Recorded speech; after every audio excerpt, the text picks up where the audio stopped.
৩০০-র কাছাকাছি টি-20 ম্যাচ খেলা জেমস নিশামের সঙ্গে তামিম ইকবালের আলাপটা কী নিয়ে হতে পারে সেটি হয়তো আর না বললেও চলে। শুক্রবার সন্ধ্যায় মিরপুরে বিপিএলের ফাইনাল। ফরচুন বরিশালের শিরোপা অক্ষুণ্ণ রাখার চ্যালেঞ্জে বড় অস্ত্র নিউজিল্যান্ডের ৩৪ বছর বয়সী এই অলরাউন্ডার।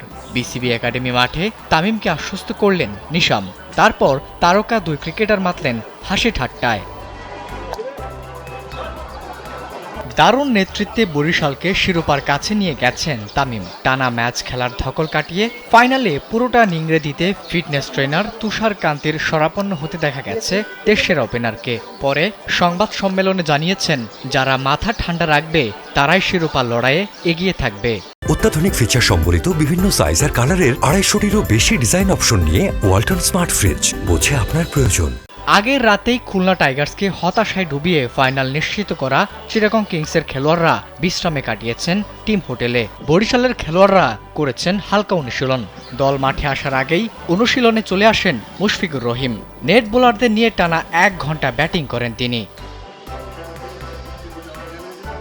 বরিশালের সদ্য যোগ হওয়া নিশামকে বোলিংয়ে দেখা গেছে বেশ সিরিয়াস। এক ম্যাচের জন্য উড়িয়ে আনা কিউই অলরাউন্ডারকে ঘিরে শিরোপার ছক কষছে বরিশাল। গতবার শিরোপা জয়ের পরও লঞ্চে করে বরিশাল যাওয়া হয়নি বরিশাল দলের। এবার জিতলে মিস করতে চায় না তামিম ইকবালের দল। বরিশালের হয়ে খেললেও তামিম ইকবালের হোমটাউন চট্টগ্রামে, এজন্য ভক্তরাও হয়তো অনেকেই দ্বিধায় আছেন ফাইনালে কোন দলকে সমর্থন দেবেন। বন্দরনগরীর মানুষেরা স্বাভাবিকভাবেই নিজেদের দলকে সমর্থন দেবেন। আবার অনেকের এমনটাও চাওয়া হতে পারে বরিশালের হয়ে ভালো খেলুক তামিম, কিন্তু জিতুক চট্টগ্রামই।